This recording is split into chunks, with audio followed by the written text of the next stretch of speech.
दोस्तों, हर स्टूडेंट अपनी 12वीं कक्षा पास करने के बाद अक्सर सोचता है कि अब मैं क्या करूं कि आगे चलकर मैं एक सक्सेसफुल इंसान बन सकूं। कुछ छात्र का तो पहले से ही अपना एक कैरियर ऑप्शन होता है कि हमें डॉक्टर बनना है, इंजीनियर बनना है, एयर होस्टेस, बैंक मैनेजर या फिर पुलिस बनना है। सभी का अपना अपना एक लक्ष्य होता है। तो अगर आप अपने भविष्य में मेडिकल फील्ड चुन रहे हो या आप एक डॉक्टर बनना चाहते हो तो आपको नीट एग्जाम के बारे में जानना बहुत जरूरी है, क्योंकि डॉक्टर बनने के लिए आपको नीट एग्जाम देना होगा। और आज के टाइम में मेडिकल फील्ड का स्कोप बहुत तेजी से बढ़ भी रहा है, इसलिए ज्यादातर स्टूडेंट अपना कैरियर मेडिकल लाइन में बनाने के बारे में सोचते हैं, लेकिन उनको पता नहीं होता है कि डॉक्टर बनने के लिए क्या करना होता है, कौन सा एग्जाम देना होता है। इसलिए आज के इस वीडियो में मैं आपको नीट एग्जाम क्या है इसकी पूरी जानकारी देने वाला हूँ। जैसे कि नीट एग्जाम देने के लिए योग्यता क्या होनी चाहिए, नीट एग्जाम का पैटर्न क्या होती है, सिलेबस क्या होता है, नीट की तैयारी कैसे करें और इसकी पूरी जानकारी। तो अगर आपने इस वीडियो को पूरा लास्ट तक देख लिया तो आपको नीट एग्जाम से जुड़ी किसी भी तरह के डाउट नहीं बचेगी। तो चलिए शुरू करते हैं। तो आइए पहले जानते हैं नीट क्या है। नीट, जिसका पूरा नाम the National Eligibility Entrance Test होता है, जो सिर्फ मेडिकल स्टूडेंट के लिए संचालित किया जाता है। अगर कोई व्यक्ति MBBS, MDS जैसे कोर्स करना चाहता है या फिर MD, MS, MDS करना चाहता है तो इसके लिए नीट एग्जाम को पास करना बहुत जरूरी है। अगर कोई नीट एग्जाम में अच्छे रैंक हासिल करता है तभी उसका एडमिशन किसी सरकारी या प्राइवेट कॉलेज में हो सकता है। इससे पहले नीट को AIPMT नाम से जाना जाता था, जिसमें अलग अलग राज्य और कॉलेज के हिसाब से एंट्रेंस टेस्ट भी अलग होता था। लेकिन नीट के आने के बाद से AIPMT और बाकी सभी मेडिकल एंट्रेंस टेस्ट को सुप्रीम कोर्ट के आदेश पर समाप्त कर दिया गया है।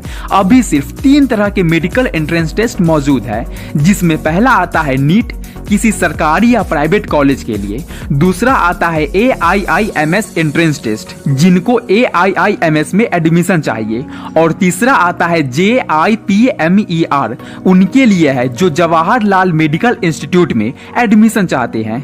और पहले जो AIPMT होता था उसमें आपको 2 तरह के एंट्रेंस टेस्ट को पास करना होता था, प्रीलिम्स और मेंस। लेकिन नीट एग्जाम में आपको सिर्फ एक ही एग्जाम को देना होता है, जिसमें अच्छे रैंक आने के बाद आपका एडमिशन किसी भी मेडिकल कॉलेज में हो जाता है। एंड एक बात और आप सभी को पता होनी चाहिए कि नीट एग्जाम को 100% मेडिकल सीट के लिए संचालित किया जाता है, जिसमें से 15% सीट सभी स्टूडेंट के लिए होता है और 85% सीट राज्य स्टूडेंट्स को दिया जाता है जिस राज्य के एग्जाम होता है। तो यहाँ से एक बात क्लियर हो गई कि डॉक्टर बनने के लिए आपको नीट एग्जाम को पास करना होगा।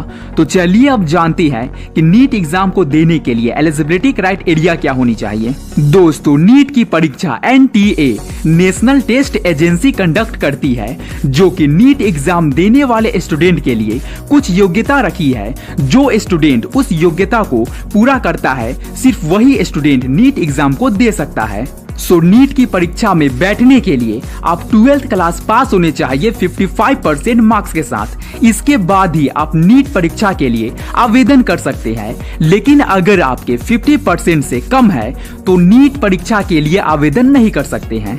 नीट की परीक्षा में बैठने के लिए आपके पास 12वीं कक्षा में फिजिक्स, केमिस्ट्री और बायोलॉजी सब्जेक्ट होना चाहिए और इन विषयों में आपकी अच्छी पकड़ होनी चाहिए। एंड नीट परीक्षा के लिए आवेदन करने के लिए आपकी आयु कम से कम 17 वर्ष और ज्यादा से ज्यादा 25 वर्ष तक होनी चाहिए, तभी आप नीट परीक्षा के लिए आवेदन कर सकते हैं। तो दोस्तों, अगर आपके पास ये सभी क्वालिफिकेशंस है तो आप नीट एग्जाम में बैठ सकते हैं। तो चलिए अब जानते हैं नीट का एग्जामिनेशन पैटर्न के बारे में। दोस्तों, इस एग्जाम में आपसे फिजिक्स, केमिस्ट्री एंड बायोलॉजी से सवाल पूछे जाते हैं, जो कि ऑब्जेक्टिव टाइप में होते हैं। हर सब्जेक्ट से 45 सवाल पूछे जाते हैं और हर सब्जेक्ट से 180 मार्क्स के क्वेश्चंस होते हैं। मतलब कि आपसे कुल मिलाकर 180 सवाल पूछे जाएंगे, जो कि कुल मिलाकर 720 मार्क्स के होंगे। हर सवाल 4 नंबर के होंगे और गलत जवाब देने पर 1 नंबर काट लिए जाएंगे। यह एग्जाम सिर्फ ऑफलाइन ही दिया जा सकता है और सिर्फ ब्लू ब्लैक पेन का इस्तेमाल कर सकते हैं अपने आंसर्स को लिखने के लिए। तो चलिए अब जानते हैं नीट एग्जाम को कितने बार दे सकते हैं। अगर आप जनरल कैटेगरी के कैंडिडेट हैं तो आप 9 बार नीट एग्जाम को दे सकते हैं। वहीं अगर आप आरक्षित वर्ग यानी कि SC, ST और OBC कैटेगरी के कैंडिडेट हैं तो इस एग्जाम को आप 14 बार दे सकते हैं। तो आइए अब जानते हैं नीट एग्जाम के लिए आवेदन कैसे करें। दोस्तों, नीट एग्जाम के लिए आवेदन करने के लिए सबसे पहले आपको इसकी ऑफिशियल वेबसाइट ntaneet.nic.in पर विजिट करें। विजिट करने के बाद आपके सामने एक फॉर्म आएगा। तो उस फॉर्म में आपसे जो भी जानकारी मांगी जाएगी, जैसे कि आपका पर्सनल जानकारी और शैक्षणिक जैसी जानकारी को फॉर्म में भर दीजिएगा। बाद में आपसे कुछ जरूरी डॉक्यूमेंट्स जैसे कि फोटो, आपके लेफ्ट हैंड का थंबप्रिंट, 12th का मार्कशीट जैसे डॉक्यूमेंट्स मांगेंगे। तो आपको उसको स्कैन करके अपलोड कर देना है।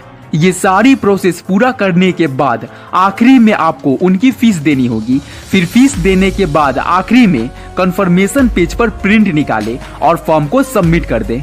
तो दोस्तों, इस तरह से आप फॉर्म अप्लाई कर सकते हैं। अगर अभी भी समझ में नहीं आया तो आप हमारे इस YouTube चैनल को सब्सक्राइब करके बेल आइकन को ऑल पर प्रेस कर ले, ताकि जब भी नीट एग्जाम की कोई भी वैकेंसी आती है तो मैं एक डिटेल्ड वीडियो बना दूंगा कि कैसे फॉर्म अप्लाई करना है। ओके, तो चलिए अब जानते हैं नीट की तैयारी कैसे करें। नीट की तैयारी के लिए 11th और 12th अच्छे से पढ़े। अगर आप 11th और 12th अच्छे से पढ़ते हैं तो आधे से ज्यादा नीट की तैयारी आपकी पहले से ही हो जाएगी, क्योंकि पिछले साल के पेपर में देखा गया है कि लगभग 70% सवाल आपके NCERT से ही आते हैं। जब आप NCERT से पढ़ लेते हो तो इसके बाद आप रेफरेंस बुक की मदद ले सकते हैं। रेफरेंस बुक से हम किसी भी टॉपिक को गहराई से समझ सकते हैं और मुश्किल से मुश्किल सवालों को हल कर सकते हैं। इसलिए आपको रेफरेंस बुक्स की भी मदद लेनी चाहिए। वैसे तो नीट एग्जाम के लिए फिजिक्स, केमिस्ट्री और बायोलॉजी तीनों अच्छे से आने चाहिए, लेकिन फिजिक्स ऐसा सब्जेक्ट है जिसके सवाल केमिस्ट्री और बायोलॉजी की तुलना में कठिन होते हैं। इसलिए मैं आप सभी को यही सलाह दूंगा कि पहले NCERT के सभी टॉपिक्स एंड क्वेश्चंस को अच्छे से पढ़े, उसके बाद रेफरेंस बुक की मदद से उन टॉपिक्स को गहराई से पढ़े जो ज्यादातर एग्जाम में पूछे जाते हैं, जैसे कि मैकेनिक्स और मैग्नेटिज्म। केमिस्ट्री सब्जेक्ट ऐसा है जिसके सवाल ना ज्यादा कठिन पूछे जाएंगे और ना ज्यादा आसान, इसलिए आपको पहले से तैयार रहना है। अगर आप NCERT अच्छे से पढ़ लेते हैं और कुछ चैप्टर्स जैसे कि ऑर्गेनिक, फिजिकल केमिस्ट्री पर ज्यादा ध्यान देते हैं तो आपके लिए यह बेहतर साबित होगा। तो दोस्तों, अब आप जान गए होंगे कि नीट एग्जाम क्या होता है और नीट की तैयारी कैसे करें। तो अगर वीडियो अच्छी लगी हो तो वीडियो को एक लाइक कर दो और हमारे इस YouTube चैनल को सब्सक्राइब कर दो, ताकि इस तरह की नई वीडियोस आपको रोजाना मिलता रहे। अगर आपके मन में इस वीडियो से रिलेटेड किसी भी तरह का क्वेश्चन पूछना है तो आप कमेंट कर सकते हैं। धन्यवाद।